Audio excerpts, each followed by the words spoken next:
Chapter 1. No feat is unattainable if you are ready to put in the work. Many people dream of being financially secure but have no idea where to begin. Even when a plan is put into place, they struggle to stick to it and end up back where they started, or possibly even worse.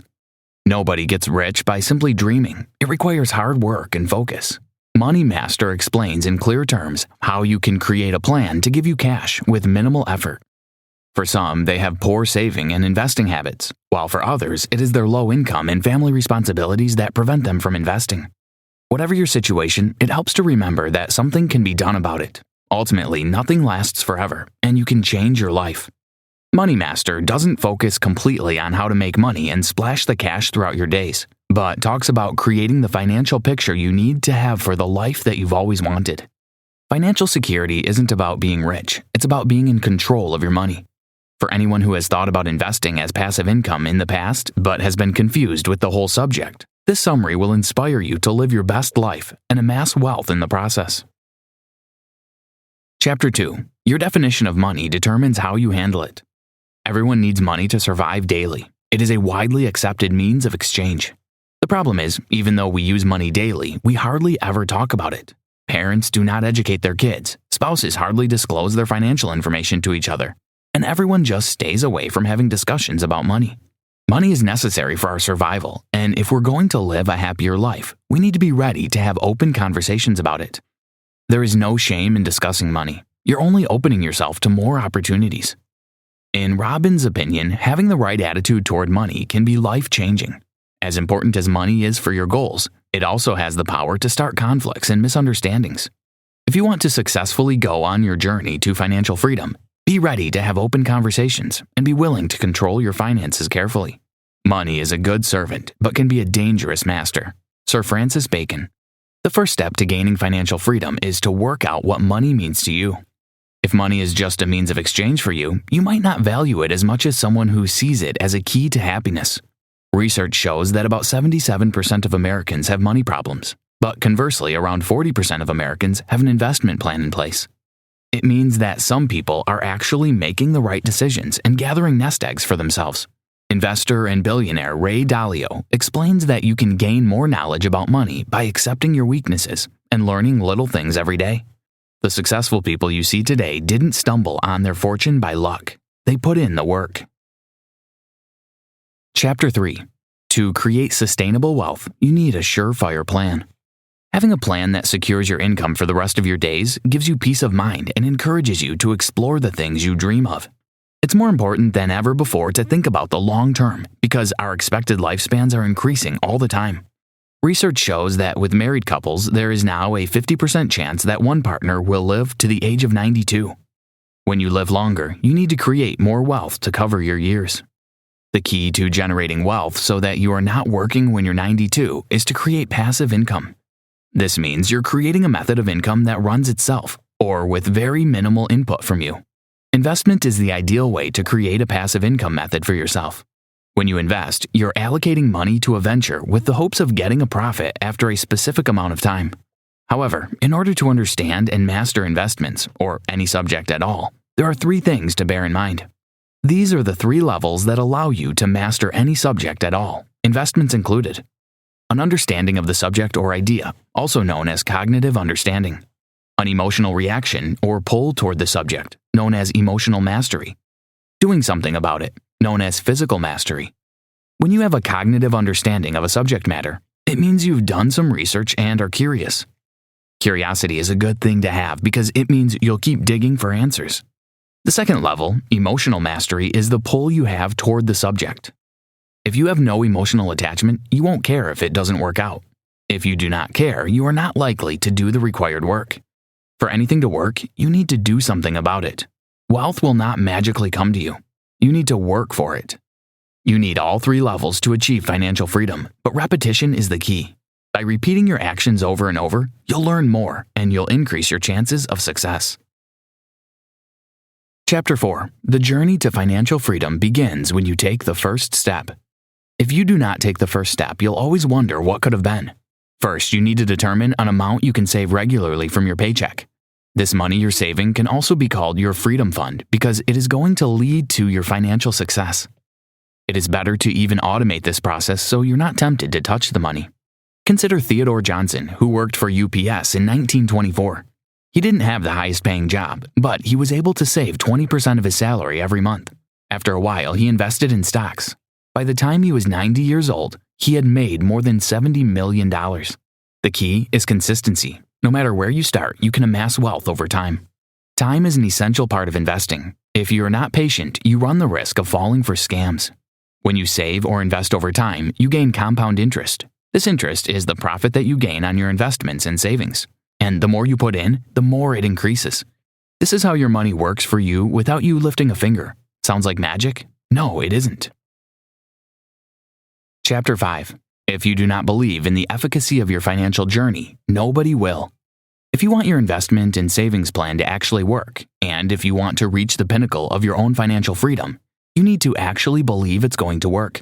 Without belief, you might as well not invest or save anything at all. Take Curt Schilling, for instance. The baseball pitcher earned about $100 million throughout his successful career. After a while, he invested all his savings into a startup business which never succeeded. Schilling lost everything and eventually ended up in debt. In a discussion, he revealed that he never believed the investment was going to work in the first place. For your investments to be successful, you also need to have the right mindset and foster a strong belief in your future success. You need to consider the journey to financial success as a game. If you want to become a master, you need to stop thinking of labor for cash. Instead, think about how your money can work in your favor, in the way you want.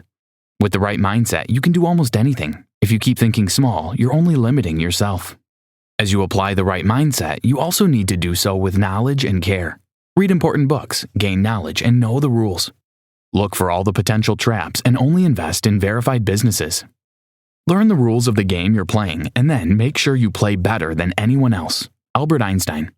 As delightful as investing is, it is full of many landmines that can randomly explode. So if you do not understand any investment opportunity, it is better to steer clear of it.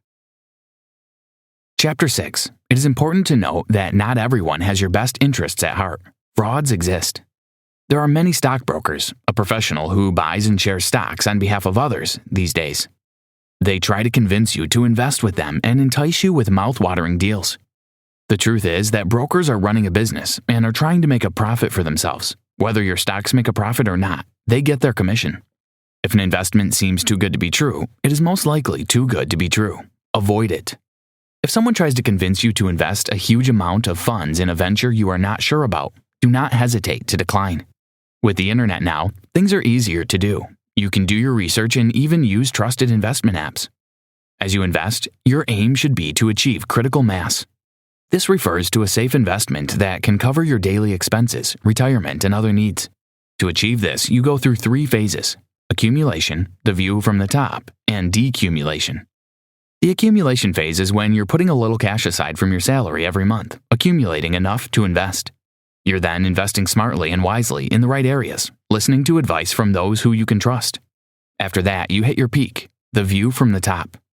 At this point, you can relax a little, enjoy yourself, and spend time with your loved ones. Everyone's hope is that this stage lasts a long time, but if you make a mistake, it can set you back a few steps. After a while, you get to the decumulation stage. In this stage, you spend the money you've managed to amass over the years, and you don't have to worry. Since you've made smart decisions in the accumulation phase, you're fine. Did you know? Investment brokers are paid on a commission basis. Their income can range from $30,000 up to as much as $118,000 per year on average. Chapter 7. Choose what you want and then work for it without fail. How much do you think you need to be completely financially secure and free? Be realistic. You might be tempted to come up with a crazy number in the millions, but not every investment is going to be a major success.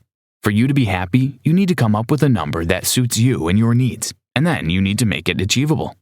Identify a realistic amount you need to be financially secure, and then work toward it. Robbins often talks about this during his TED Talks and seminars, asking the audience how much they think they need to fund their dreams. Typically, people stand up and give wild amounts, but most don't actually know. It takes time and a little research to work out how much you're actually going to need to be secure, paying off any debts you have, and paying for things like your house and car. Work it out and come up with a number that suits you. When you look at the number you chose, it might seem wildly unachievable, but by making shrewd investments and working with the compound interest you receive, that number will seem much more realistic. However, do make sure that the number you come up with is personalized to you and your situation, and that you're not placing too much importance on significance. By doing this, you're simply competing for attention or comparing yourself to others. This is your journey, not theirs. Fulfillment comes from personalizing your dreams and aims. The bottom line is that you cannot reach your overall financial goals if you have no idea how much you're going to need to reach the plateau point where you can enjoy the view. From there, you work slowly and methodically to make definite progress. Chapter 8. There's no rush when it comes to investing. And always remember that variety is the spice of life. The more investment options you have, the better you'll sleep at night. It is impossible to predict the outcome of all your investments, so it is more beneficial to spread them across different industries. Investments usually do not have fixed results. Be sure to diversify and don't invest all your cash in one area. Diversifying your investments helps to protect you from those surprise downturns in the market. With hard work, anyone can earn a lot of money, but you stay wealthy by understanding asset allocation. This means where you place your money and how you arrange it. By placing all your cash in one investment, you have a huge amount of risk which could turn around in a very unpleasant way.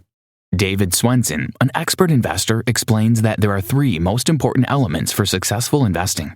Selecting safe investments, example security selection, timing your investments, asset allocation. The way you divide your investments depends upon your overall goals and how much tolerance you have to risk, but diversity is key.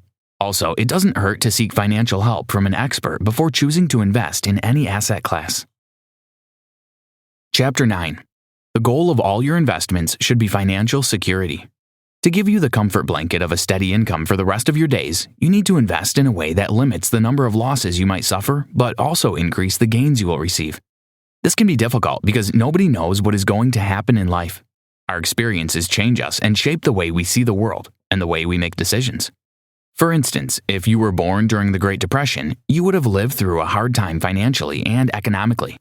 As a result, your spending and investment decisions are likely to be much more hard thought and careful. However, if you're a millennial, you were born during a time of affluence, and that means you might be slightly less careful or shrewd with your investments. For your portfolio to get the best out of the various investment opportunities out there, you should consider this. Stocks should make up 30% of your investments because it is high risk. Your portfolio should have 15% government bonds that are medium term. To balance risk, invest 40% of your portfolio in long-term government bonds. Gold can have 7.5% of your investments. Then you can invest 7.5% in other commodities, such as agriculture or livestock farming. You should always review your investments no matter how airtight your portfolio is. When you make some profit, sell a percentage off and put some money back in. You should conduct an investment review every year to check that your investments are performing well and to identify whether you need to make any changes. Conclusion. There's no amount of wealth that is impossible to make. The more you invest wisely, the better your chances of getting a greater reward. First, you need to assess what type of investor you are. Read books, listen to podcasts, and seek professional financial advice. You'll be able to make better choices this way. Financial freedom is peace of mind and happiness, and it comes from hard work and the determination to succeed. The first thing you need to do is start. Once you conquer fear and begin investing wisely, there will be no stopping you. Making more money is a game, and only those who know the rules end up winning. Try to ignore trends and focus on building sustainable wealth instead. Chances are, before something becomes a trend, smart investors already made a profit off it. You can join an investment group or share your ideas with friends and family so they can hold you accountable. Most importantly, believe in yourself even though things do not look to be going well. No one else will anyway, so it is best to put all your bets on yourself. You can do it. You can be financially free. All you need to do is try. Try this. Work out the amount you really need to become financially secure. Then, come up with a percentage you can afford to save from your monthly salary. You should also find out what money is to you. Is it a way to afford all the things you want? Or is it a feeling of being secure and safe?